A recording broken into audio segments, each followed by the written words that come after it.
A história começa em um anoitecer em São Paulo. Dentro de um carro de luxo está Maria do Carmo, que passa batom enquanto se olha no espelho de maquiagem. Durante uma conversa com o Gerson, Maria afirma que, no evento, a melhor mesa será a deles. O carro de luxo chega a um leilão muito importante. Gerson desce e abre a porta para Maria, que sai elegantemente. Os dois entram juntos no evento, onde há muitas pessoas vestidas com trajes sofisticados. Maria cochicha algo para Gerson, enquanto observa pessoas importantes dando entrevistas. Ela reconhece Edu, Laurinha e Betinho Figueroa. Comenta com Gerson que Laurinha é madrasta de Edu e que ambos sempre aparecem em colunas sociais. Maria lembra que Edu já se casou 3 vezes e está solteiro, além de haver boatos de que ele tem envolvimento com a própria madrasta. Ao confirmarem seus nomes na recepção, o casal é interrompido pela família Figueroa no meio do caminho. Maria demonstra seu ódio e, ao ver Edu, relembra seu passado. Na lembrança, acontece um baile de formatura. Maria acena de longe para seus pais, Onofre e Neiva. O diretor do colégio afirma que a formatura é apenas uma etapa na vida dos alunos. Edu faz um sinal para um colega de baile, que repassa o gesto a outros, até chegar a uma mulher segurando uma corda. O diretor pede para Edu entregar a medalha de honra ao mérito à melhor aluna dos últimos anos, Maria do Carmo. Ela é aplaudida pelos pais e por todos os presentes. Edu coroa Maria como rainha do baile. Ela se aproxima dele para dançar, mas Edu sai para dançar com outra. Enquanto procura um par, Maria é ridicularizada ao receber nas costas uma placa com a frase Rainha da Sucata. Seus pais se levantam da mesa ao perceberem a situação. Edu, rindo, dá sinal para a mulher que segura a corda e do alto de um balde de lixo é despejado sobre Maria. Humilhada, ela chora e sai correndo enquanto todos riem. Neiva vai atrás da filha, enquanto Onofre segura o diretor pelas golas, indignado. Edu é erguido pela multidão do baile, enquanto Maria, em prantos, olha com ódio por ter sido vítima daquela crueldade. De volta ao presente, Gerson questiona Maria sobre um incidente. Ela explica que fizeram aquilo para zombar dela ao descobrirem que seu pai vendia sucata. Ambos comentam que Edu provavelmente nem se lembra do que fez. Maria afirma que, da próxima vez, será ela quem dará um carro para eles leiloarem. Diz que vai inaugurar a sucata e que a família Figueroa verá o lugar que merece, chamando-os de esnobes e metidos. Gerson sugere que talvez fosse melhor irem embora, mas Maria pede para ele ficar quieto. As cortinas que escondem o carro a ser leiloado se fecham. Gerson comenta que é um desperdício doar uma máquina daquelas para a caridade. Maria o manda não se meter e afirma que o carro já está doado. De repente, Salomé chega correndo ao alto do leilão e mesmo tenta impedi-la, ela insiste em entrar. Dizem que é uma questão de vida ou morte. O carro é arrematado em nome de Laurinha Figueroa, que sobe ao palco e irrita Maria. Gerson nota a presença de Dona Salomé e, ao vê-la, Maria percebe que algo pode ter acontecido com o pai. Logo se ouvem sirenes de ambulância. Dentro dela, Neiva acompanha Onofre, ligado a um monitor multiparamétrico e recebendo oxigênio. Onofre pede que Neiva chame Renato, que está jogando em um cassino e perdendo. Enquanto é levado em uma maca, insiste para que Neiva o chame, e ela tenta acalmá-lo. Onofre recebe massagem cardíaca. No cassino, Renato pede revanche a Vicente, mesmo sem crédito no caixa. Vicente reluta, mas aceita. Renato perde novamente, com dados inferiores aos de Vicente, e sai irritado pelo elevador. Maria do Carmo chega ao hospital e pergunta à mãe sobre o estado de saúde do pai. Quase chorando, Neiva diz que Onofre não resistirá desta vez. Maria tenta confortá-la, dizendo que será como nas outras vezes e que ele voltará para casa. Emocionada, lembra que, desde o primeiro infarto do pai, jurou que seguraria essa barra. Gerson pergunta a Salomé se ela já avisou a mãe, e Salomé, emocionada, responde que não sabe, pois tudo aconteceu de repente. A Armênia fica irritada por não terem avisado ela e os filhos. Ela reclama que Salomé quis ajudar o sucateiro sozinha, e gritando a chama de puxa-saco, interesseira e vigarista. Gino pergunta à mãe se ela não vai tomar banho, senão terá que colocar a torta no forno novamente. A Armênia, revoltada, pergunta que banho é esse e diz que vai comer pela boca e pelo nariz, terminando no pronto-socorro. Geraldo repreende a mãe. A Armênia comenta com os filhos que Gerson provavelmente já está no hospital com a noiva e diz que ele é distraído, pois ainda não percebeu que o sonho de Salomé é casar o filho dela com Maria do Carmo. Geraldo corrige, dizendo que é o filho dela, não outro. A Armênia concorda. Gino pede para a mãe comer devagar, senão fará mal. Geraldo diz para não se meterem e que Gerson e Maria do Carmo que se entendam. Armênia exige respeito e afirma que ninguém ali conhece Salomé, pois aquela mulher não dá ponto sem nó. Diz que Salomé vive grudada nos sucateiros e que tudo que conseguiu foi puxando o saco deles. Ela aposta ainda que Maria, Ana e Caio já estão no pronto-socorro. Gino retruca, dizendo que está na cara que Maria do Carmo não vai largar um homem bonito como Gerson para ficar com Caio, e pede para a mãe parar de implicar com o rapaz, chamando o professor de babaca. Na escola, Caio dá aulas sobre as eras glaciais no Pleistoceno. O sino toca e ele informa aos alunos que os trabalhos só podem ser entregues até quarta-feira. Os alunos se despedem e vão embora, até que Adriana derruba os livros de Caio no chão e pede desculpas. Ao levantar, acaba batendo a cabeça no queixo dele. Caio comenta que ambos abaixaram ao mesmo tempo, e Adriana, paquerando, confirma.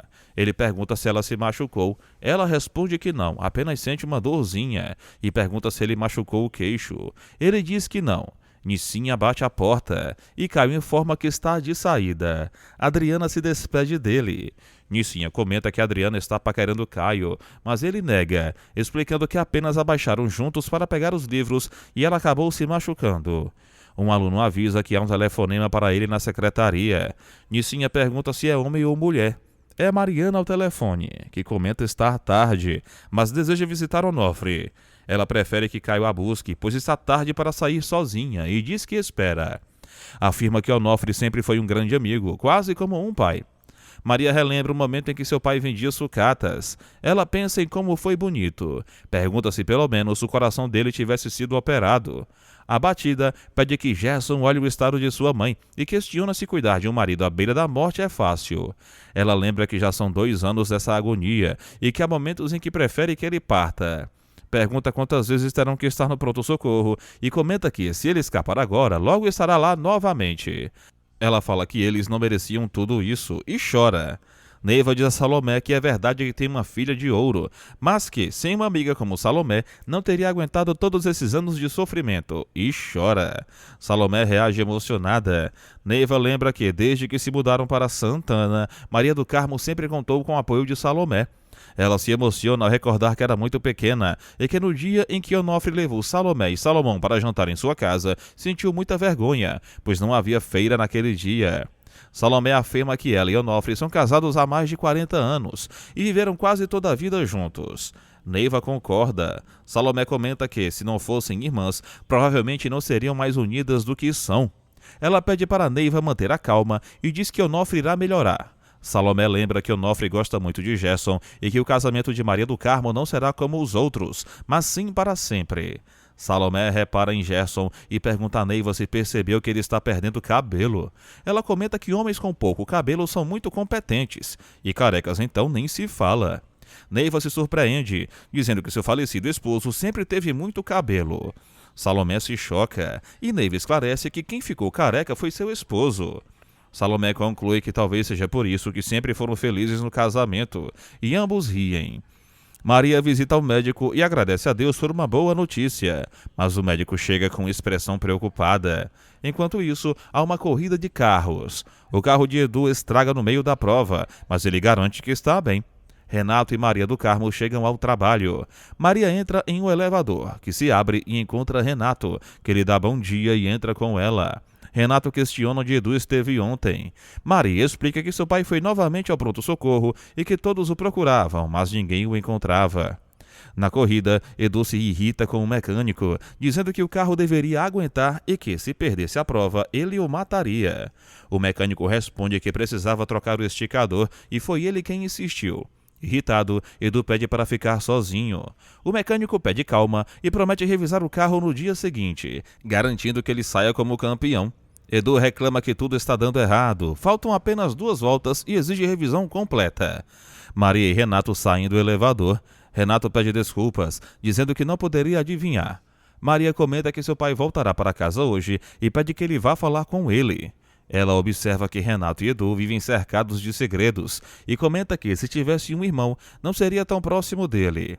Renato pergunta se ela está com ciúmes, mas Maria nega, explicando que está irritada por ter dado um carro para ser leiloado e porque colocaram os convidados no fundo do salão, sem sequer mencionar seu nome, o que considera uma falta de respeito. Renato pergunta se o noivo de Maria não fez nada e ela questiona o que ele poderia ter feito. Ela cumprimenta Guida e entra em seu escritório acompanhada de Renato. Renato comenta que Gerson não é o homem ideal para Maria, pois a coloca para baixo. Sugere que, se ela estivesse com Gerson, ele a faria sentar na melhor mesa ou sairia de lá. Renato questiona Maria sobre o que adianta mudar a sede para os Jardins se ela continua saindo com um rapaz da Zona Norte. Ele se aproxima da bancada dela e comenta que, em alguns meses, será inaugurada uma casa de shows na cobertura, pois ela deseja ser socialite. Renato se aproxima ainda mais, dizendo que ela merece alguém melhor ao seu lado. Maria, quase se beijando com ele, lembra que seu pai quer que ela cuide do negócio da presidência das empresas. Afasta-se e afirma que sua vida pessoal é algo que ela mesma controla. Maria sai e Renato olha com deboche. Caminha até sua mesa, até que Guida fala que Vicente está no telefone e que é urgente. Renato responde que ele viajou. Edu fica furioso com o carro que saiu quase batendo no dele e chama o outro de maluco. Ele entra em casa com o carro. Betinho comenta que o senhor que saiu foi mal educado. Laurinha diz que o moço tinha todo o direito de mandar comprar as 2 dúzias de camisas que Betinho mandou fazer. Laurinha pergunta por que Betinho mandou fazer isso. Ele lembra de uma ocasião em Milão, quando encomendou 5 dúzias de champanhe e seda chinesa. Laurinha corta, dizendo que isso acabou e que precisam viver em equilíbrio. Comenta que não adianta não querer encarar a realidade. Ela reforça que a única coisa que tem são seus nomes e não podem manchá-los com atitudes erradas. Betinho senta. Laurinha comenta que os cartões de crédito não são mais aceitos em lugar algum e que empréstimos nem pensar. Ela pergunta que dará um tostão e pede para o marido que tenha consciência. Laurinha fala que enfrentar tudo isso é mais que um pesadelo e que não tem outra saída. Ela comenta que, pelo menos, respeita que o dinheiro se foi há muito tempo. Betinho considera de mau gosto discutir por dinheiro e afirma que sua família nunca discutiu. O dinheiro sempre aparecia. Laurinha diz que a ciranda financeira que sempre os apoiou acabou e pede que ele prometa não comprar nada sem consultá-la. Ele diz que detesta esse tipo de conversa. Ela pede que Edu não saiba de nada. Ele comenta que precisam encontrar uma maneira de manter a dignidade, pois não é possível que essa situação continue por muito tempo. Edu aparece e ouve o que Laurinha fala. Ela insiste que ele não pode saber. Betinho sai e Laurinha sobe a escada. Edu insiste em saber e, questionando se é sobre o homem que quase bateu em seu carro, Laurinha pede que deixem a conversa para outra hora, mas Edu quer falar agora. Ela afirma que vai doer mais nela do que nele. Edu insiste e ela revela que as dívidas estão completamente válidas. Edu pergunta do que se trata. Laurinha explica que a casa está hipotecada há 2 anos. Edu se surpreende. Ela diz que tudo que ele lembrar acabou. Só restam os carros de corrida de Edu e um dos cavalos de Betinho. O resto se foi há muito tempo. Não tem como pagar.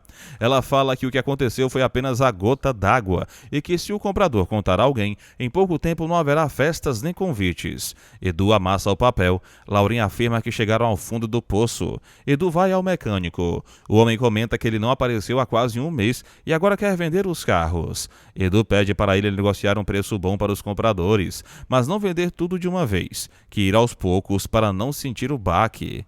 O mecânico não entende. Edu reforça que quer saber para quem os carros vão e que precisam ser pessoas que cuidem deles com muito carinho. Ele entrega o cheque e a chave. Maria, em seu trabalho, pede para continuar, mas não consegue falar no meio do falatório.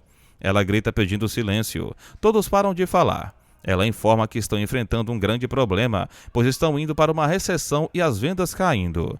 Diz que seu pai sempre fala que nada como uma bela crise para crescer. Explica que, quando tudo está bem demais, em breve entra dinheiro novo. Comenta que estão com estoque elevado e podem fazer promoções com preços menores, oferecendo prazos maiores de pagamento, pois tem capacidade financeira. Pensa por alguns segundos e conclui que, em 1 mês, a situação tende a se normalizar. Afirma que tudo o que precisam é paciência e lembra que até na construção da sucata deram sorte, mantendo todo o dinheiro empregado e em circulação, sem nada parado. Maria comenta a história do pai e que ele foi contra a ideia de Renato de construir uma casa de shows na cobertura. Pergunta se já contou essa história e o pessoal responde que não. Maria ri. Renato diz que, agora mais velho, acha que foi um bom negócio. Maninha questiona se realmente foi e comenta que está assanhadinho. Maria pede para olhar a maquete, comenta que a sucata ficaria muito boa e que não vai dever nada às melhores casas de show do mundo. Adriana aparece dançando balé em um ensaio. A mulher que está cantando olha para ela com uma cara de reprovação e pede para pararem com o ensaio. Marília comenta que não dá para ensaiar com tanto barulho e que já há muito barulho no sapateado. Rebelo chega, grita para pararem e pede respeito, pedindo desculpas a Marília. Ele pede que soltem novamente a fita e o ensaio recomeça. Marília pede mais atenção a Adriana. Ela pisa em um tecido de Marília e, ao levantar a perna, dá um chute em um homem que cai. Maria comenta que ela matou o coitado. O ensaio se transforma em uma gritaria. Marília questiona se Adriana está louca. Rebelo também pergunta, indignado, o que ela fez. Adriana pede desculpas e diz que foi sem querer. Marília afirma que ela é maluca. Paula, em seu trabalho, amassa um papel e reclama de outra festa de caridade, questionando por que precisa cobrir isso. Ela comenta que não fez 4 anos de jornalismo para ficar cobrindo festas de Granfino. Sai revoltada e vai até o escritório do editor, dizendo que ele não a ouviu. Ela joga a bolsa no chão e reclama de cobrir inauguração de lojas, vernissagens e lançamentos de livros. Ao ver Adriana, compreende a situação. Adriana chora e fala que está fora, explicando que está ensaiando há mais de 2 meses. Adriana diz que estava falando tudo direitinho, mas que Marília Pera foi assistir ao ensaio porque será a estrela do show de inauguração. Ela comenta que ao chegar ficou nervosa e acabou batendo no bailarino, quebrando o pescoço dele. Adriana afirma que foi um acidente, sem culpa. Ela explica a Paula que não tem nada a ver com o ocorrido e que a imprensa terá que entendê-la. Ela sai do carro e vai em direção à entrada da sucata. Edu conversa com um senhor totalmente bêbado. O homem comenta que Edu deve ser uma pessoa importante pela roupa fina e pede uma bebida. Edu fala para ir embora e para ir à boate. Ele comenta que vendeu seu último carro e tem dinheiro. Maria lembra a Marília que tudo já estava no palco e que seu pai está certo. Mexer com shows é para quem entende. Renato pede para ela se acalmar. Maria questiona se fez bem em investir todo o dinheiro naquele negócio. Renato comenta que aquilo era a salvação e se tivessem optado por outra solução, estariam fritos. Edu e outro homem caminham bêbados. Edu afirma que o homem está certo, que viveram embaixo da ponte e que ele respeita a situação. O homem bêbado diz que se tivesse coragem se atiraria de um prédio. Edu questiona se é lá de cima. Edu dá dinheiro ao homem. Na sucata, todos aplaudem. Marília inicia sua apresentação na inauguração. Vicente aparece armado, apontando para Renato, exigindo sua grana. Edu, bêbado, sobe as escadas da sucata. Adriana aparece de surpresa no palco, bate na cara de 2 bailarinos e causa confusão. Edu, no terreno do prédio, é perseguido por homens que pedem para ele sair dali. Maria fica perplexa com a cena. Adriana cai do palco. Paula, no terreno, comenta que alguém precisa fazer algo e pergunta a Edu se ele está maluco. A apresentação de Marília acaba se transformando em um escândalo por causa de Adriana. Paula grita para Edu, questionando o que ele fará. Edu, sem pensar, se joga do prédio.